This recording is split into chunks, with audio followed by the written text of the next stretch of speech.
Ouais, le traducteur peut m'aider un peu. En français. En français, comment bah, et c'est Emmanuel Kondro est présent. Il peut venir m'aider. La Bible c'est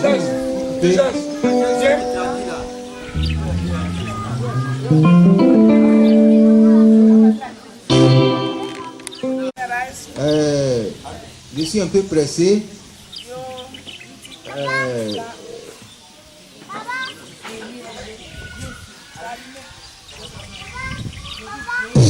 Voilà, parce que le temps d'exhortation a été réduit.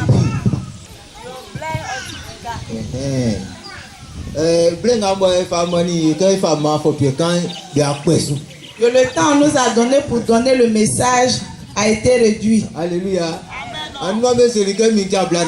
Ils m'ont dit, hier ils m'ont dit 40 minutes.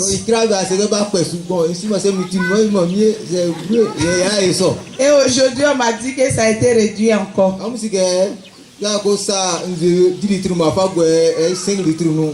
Et quand tu puisses l'eau dans 10 litres pour renverser dans 5 litres, c'est pas facile. Mais Dieu va nous aider.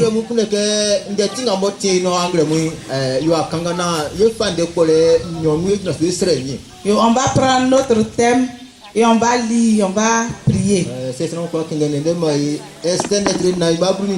Esther 4, le verset 14.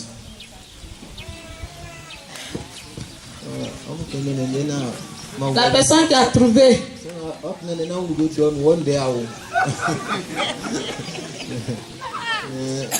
Esther 4, le verset 14. Celui qui a trouvé. Esther 4, verset 14.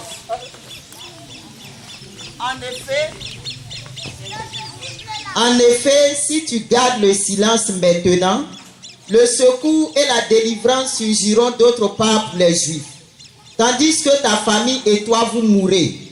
Qui sait, peut-être est-ce pour une circonstance telle que celle-ci que tu es parvenu à la royauté.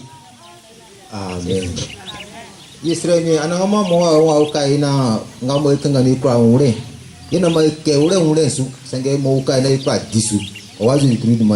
Amen.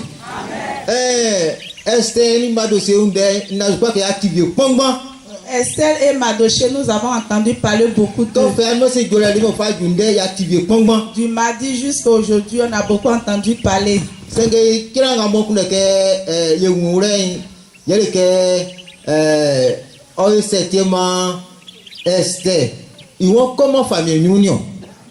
Mais ce pourquoi je veux qu'on parle, c'est pourquoi Esther ne veut pas aller chez le roi. Devant le roi. Devant le roi.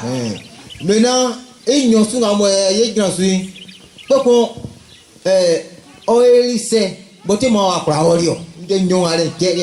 deuxièmement, pourquoi elle est partie? Ça c'est à tout souvenir. C'est à voir mien itinéraire ya kundai.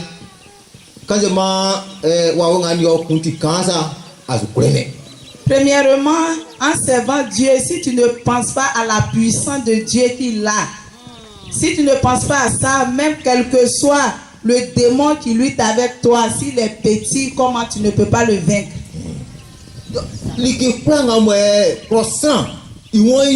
Quand il y a une question, tu sais, quand tu danses, c'est au côté, ne sont pas coués. Tout ce que l'homme veut faire, quelle que soit l'ampleur de la chose, mais s'il prend courage, s'il se fortifie et demande la grâce de Dieu, il pourra le faire.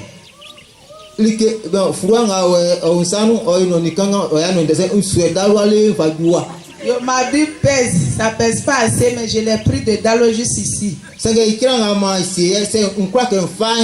je ne veux pas le prendre, et si on me dit, Papa Blaise, faut prendre ta Bible pour moi, je vais dire, je ne peux pas. Je ne vais pas le prendre parce que je n'ai pas l'envie de le prendre. Alléluia. Amen. Esther.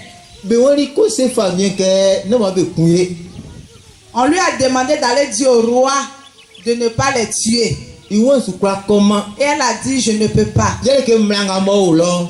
La loi qui est là-bas, Ces familles wa vraiment na akorobe kun. si le roi ne t'a pas appelé que tu vas de toi-même, on te tue. Bon, nsike madosi tali este pa. C'est que Mardochée a bien éduqué Esther. C'est que blé quand allait faut. Mais ce petit moment-là, Peut-être Esther il va pas filer que quand peut-être Esther a dû oublier une petite chose. yele ke il va filer que anangamo ngamo sui itimi tra famille imla. Elle a oublié que le Dieu qu'elle sait, sa puissance dépasse les lois du roi. Donc quand il y a une famille, il va faire un moti. Famille a une yangamo famille quoi ngamo on une famille cielé serakuni. Quand elle a vu de la manière le roi est, avec toute sa puissance, elle a eu peur. Si mon heure arrive, faites-moi signe.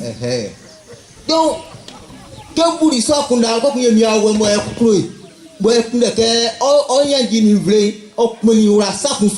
elle a pensé à ça, comme l'Esprit de Dieu l'aime, tu veux l'aider, la rappeler une chose.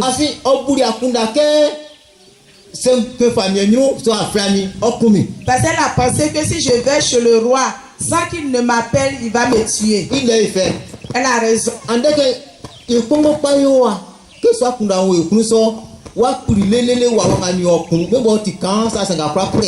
C'est vrai, nous qui sommes ici, c'est comme ça, on a ces pensées.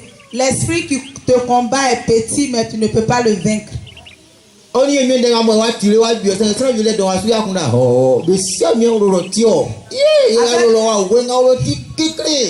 tout ce qu'on a entendu, la parole de Dieu qu'on a entendu, il y a deux qui disent, c'est parce que tu ne connais pas chez moi. L'esprit qui est chez moi a une force.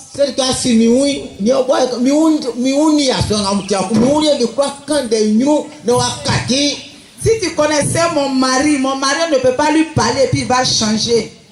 C'est parce que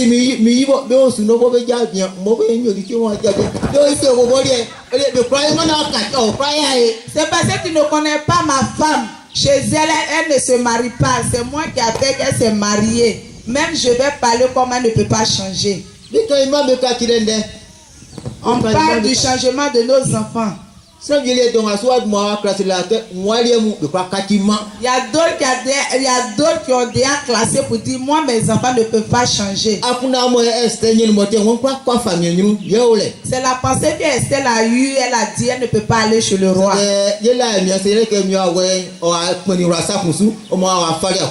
Nous disons merci à Dieu parce que l'Esprit de Dieu est venu lui rappeler quelque chose et elle est partie. Esther qui a dit elle ne peut pas. C'est elle qui s'est levée encore pour partir. C'est pourquoi elle a été sauvée avec son peuple. Avant que Esther ne parte, ils sont venus augmenter son âge. Ou bien ils sont venus augmenter sa taille. Ou bien ils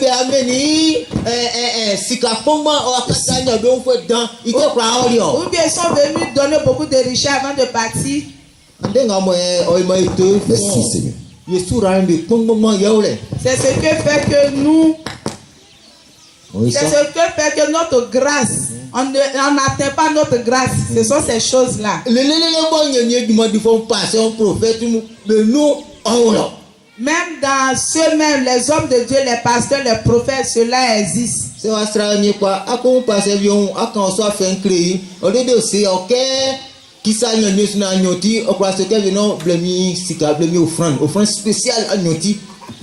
Tu peux aller expliquer ton problème à un pasteur et il va te dire viens me donner ton offrande, beaucoup d'offrandes et tu seras sauvé.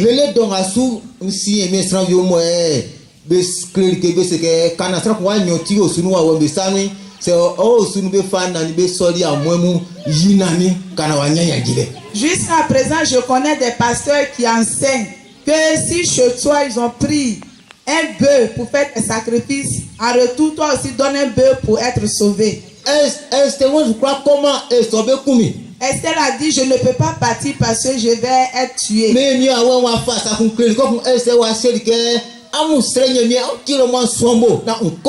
Et l'Esprit de Dieu est venu montrer quelque chose à Esther. Elle a dit priez pour moi je vais partir. Que moi, il y a un peu de Kenya, Seigneur, il y a aussi. Mais je crois que moi, on y a les fangas. Et quand l'Esprit de Dieu est venu dire, si Dieu est avec toi, tu auras... Tu ne seras pas tué. Elle a eu le courage de partir. Donc, ça n'est que yo pour que yo. Ya me kati. Si on veut que nos maisons changent, Yo ma me kati. nos enfants changent, Yo me kati. nos maris changent, Yo me kati. nos femmes changent. Nasikande. C'est pas affaire d'argent. Alléluia. Amen. Yeah, notre allée comment de. Et il ne s'agit pas de beaux vêtements non plus. Bien nyosu no agro bien c'est que ça pour que anya kula janu notre allée nga obe une so c'est train nga obe aune. Dans le livre de Pierre 2, il a... anya kula janu. Si tu veux être aimé dans ton foyer, il ne s'agit pas de beaux vêtements. Donc ça o angle mui. Si tu es là ce matin, Na sa kunde ke anya jiwa uro oni o sui. si tu veux délivrer ta maison et ta famille, Sa kanga nyolo mo fara ka miyo na yo. il y a deux choses que tu dois te forcer pour faire. Sa iklikli Premièrement, o fara ke akisa nyemesu. il faut que tu t'appuies sur Dieu. Pokun inyosui Deuxièmement, o bobo kisa onsu. et toi-même, il faut t'appuyer sur toi-même. Alléluia. Est-ce seulement que bon comme on croit comment amu kingle mo na masse famille nous dit faut qu'on Esther n'a pas dit jeûner et je vais dire à l'un des serviteurs du roi pour partir. moi ma kingle mo que kingle mo vieux mboto njao na encore. Elle a dit jeûnons. Si nous finissons de jeûner, moi-même je vais partir. Ngle mo sra vieux mo on y met na mo etie ko sra me bien bobo bi kwa la fia be usu ça devait la fi sra o flesu. Jusqu'à aujourd'hui, il y a d'autres personnes qui ne comptent pas sur eux-mêmes, mais qui comptent sur d'autres personnes. La parole de Dieu que nous sommes en train d'attendre, si ma femme était là, c'était fini. C'est ça que je me fais famille blanc. Moi si moi aussi ça que moi wa bali. Moi ya ba mani moi si yo. Qui sait pourquoi c'est pas ta femme qui est venue, mais c'est toi qui es venu. La parole que nous entendons, si mes enfants étaient là, ça allait être facile. Quand Dieu a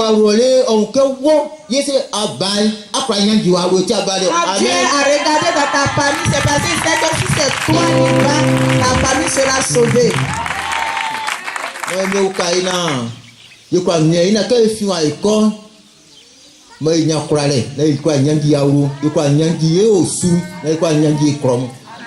Que Dieu nous donne le courage au sortir d'ici, que nous puissions nous lever pour délivrer notre famille, notre maison ainsi que notre village. Blesse-moi pas. Je crois qu'il me comment je crois c'est mieux pour moi c'est que ngamo yemi cliquer yo sous c'est alliance allemand abi afwe ale akimle mo akala ubesi o su de tiwa. Il y a des moments on peut gêner beaucoup, tu peux gêner beaucoup, mais si ce que Dieu te demande de faire, si tu ne le fais pas, tu vas mourir là, tu vas faire 100 ans, tu vas mourir, ils vont t'enterrer. Amuke mo blaku Australie ni kingi pa yemi sura nyori kingi o eri fait c'est que nafia Kenya sous télé. Il y a une femme qui a prié, vraiment, elle a prié, sa prière était vraiment agréable. Mais elle n'a pas eu de réponse. Elle a prié pour sa famille, pour ses enfants. Mais je ne pense pas que Dieu l'a exaucé. Si nous pouvons lire un peu, Matthieu 20, le verset 20. À partir de 21, on va prendre ce verset.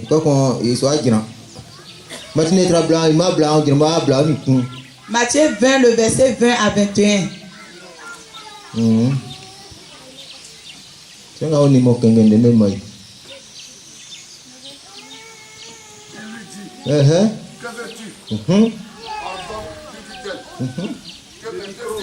Micro.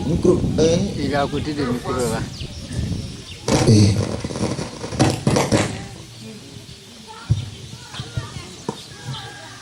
Il lui dit, que veux-tu? Ordonne, lui dit-elle, que mes deux fils que voici soient assis dans ton royaume. Et l'un à ta droite et l'autre à ta gauche. Jésus lui répondit, vous ne savez ce que vous demandez. C'est bon, mon frère. C'est quoi, dans les soins? Est-ce que tu es blanc, sérieux? Est-ce que la femme a demandé une mauvaise chose? Il y a d'autres personnes qui sont ici, c'est comme ça, elles prient. Ils prient. Elle a eu une bonne occasion, elle voulait demander quelque chose à Jésus. Jésus a dit, je suis la demande. Et elle a dit, quand tu seras dans ton royaume, mes deux fils qui sont là, que l'autre soit à ta droite et l'autre soit à ta gauche. Et elle-même.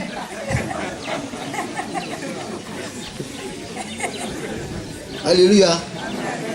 Mon maman Mes enfants, et que moi je sois dans le feu. Alléluia. Que Dieu nous aide ce matin. Il y a d'autres qui sont là. Ils voient les fautes des autres, mais ils ne voient pas pour eux-mêmes. Et la parole de Dieu là, si mon mari était là, elle ne voit pas pour elle. Et la femme, Jésus a dit à la femme, ce que tu demandes, tu ne connais pas ce que tu demandes. Tu as été lié, on ne t'a pas encore délié. Est-ce que tu peux aller délier quelqu'un d'autre? Satan même sait que si on lie une personne qui ne s'est pas encore déliée, il ne peut pas aller délier autre personne. C'est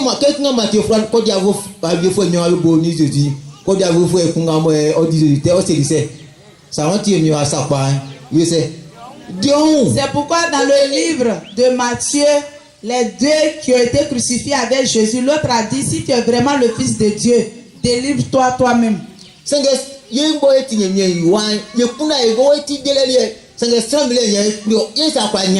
Non, tu sommes les enfants de Dieu, on ne cherche pas à se délivrer nous-mêmes.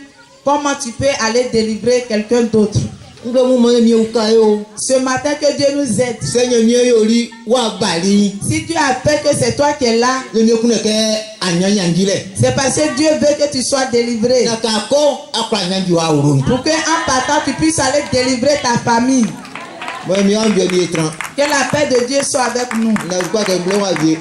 Je pense que notre moment est fini. On va s'arrêter là. C'est deux choses. Que ça reste dans notre pensée, qu'on s'appuie là-dessus. Faut pas penser que Satan a plus de puissance que Dieu.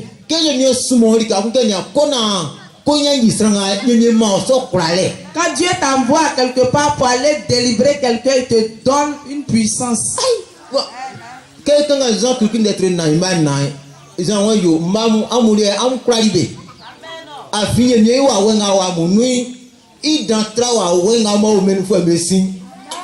nous lisons le livre de 1er Jean 1, il a 4, il dit, mes enfants, vous les avez vaincus parce que l'esprit qui est en vous est plus puissant que celui qui est dans ceux du monde.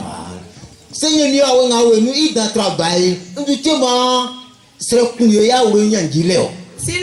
l'esprit de Dieu qui est en nous a plus de pouvoir que Satan, pourquoi nous avons peur de délivrer nos familles?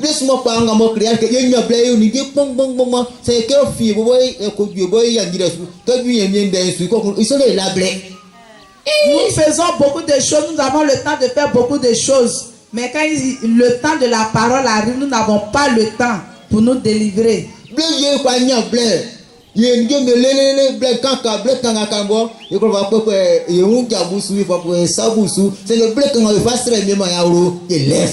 On a beaucoup de temps pour faire nos activités. Mais un bout de temps pour prier pour notre famille, on n'a pas ce temps.